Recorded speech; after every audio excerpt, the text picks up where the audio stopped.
Hey all, sitting here, I'm speaking to Jeff Schoep, and I so was excited to speak to you because you have a story that I think everybody needs to know. So if you could just tell us a little bit about yourself, I'd so appreciate it.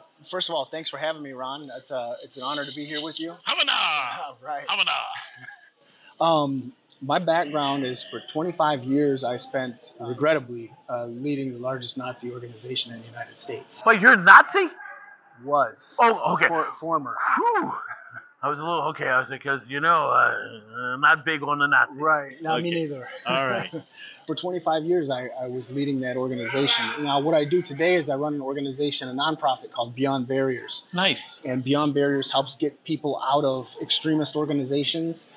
We help heal. We help bring people together and confront bias. We work with the school systems. We work with law enforcement, various aspects of the government, anything that we can do to try to improve community relations. Nice, nice. And that's great. And what I love about your story is, first and foremost, and this is one of the things I always talk about in my work, when it comes to the big issues of bias, bigotry, whatever isms you want to hang your hat on in that moment, it's usually the problem of the dominant side of the curve that's dealing with it. Like, racism is a white people's problem, just like sexism is a man's problem, and on and on and on. Homophobia is a straight person's problem, and all of these things play themselves out on those other groups that don't have the power to make it stop. So that's one of the reasons I never blame entire groups for the behavior of a segment within them, because a lot of the times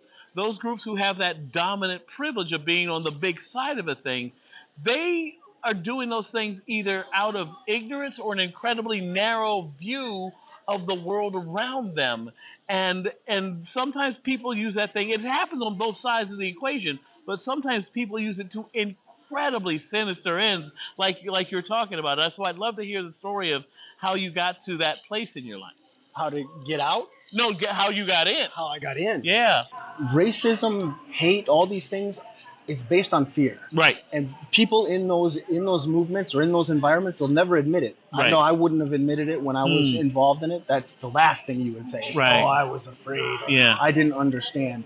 But bias, hatred, racism, all these things come from fear. Right. They come from misunderstanding, not knowing, not understanding one another as human beings. So that's where we got to get over these things in life. So for me, my trajectory or my story going into the white nationalist movement, my grandfather fought in Hitler's army in World War II. So even though it wasn't something my family encouraged, or in fact they tried very desperately to get me out for a long, long time, it was that fascination with my grandfather and that part of my family where I started traveling down that rabbit hole, so to speak, and got involved in that sort of thing. So I wasn't grown up. I wasn't raised to hate anybody or anything like that. Well, yeah, exactly. No one's born with it. You get oriented to it in one form or another.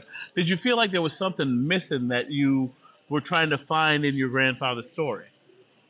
I think so. I think in a lot of ways, a lot of people that are involved in it, I mean, you can't put it inside a box and say it's everybody got involved for these reasons. Yeah. Everybody has different reasons. Right. For me, I thought I was doing something good. I thought I was fighting for my country, for my people. I thought I was doing something good. Right. And it wasn't until years and years later that I saw and acknowledged that I could acknowledge the harm that ideology, that hatred was doing to other people here in America and around the world. Wow, that's amazing. I want you all to tune in because we're going to continue this conversation in our next segment. I want people on both sides of the spectrum to understand, because a lot of times if you don't understand how people got to where they are, it's really hard to get them out of it. And love and compassion and care and basically humanity, in my humble opinion, is the best road forward for all of us. And I know you're going to have a lot more to say about that later on. Yes. All right, we'll see you guys in our next segment.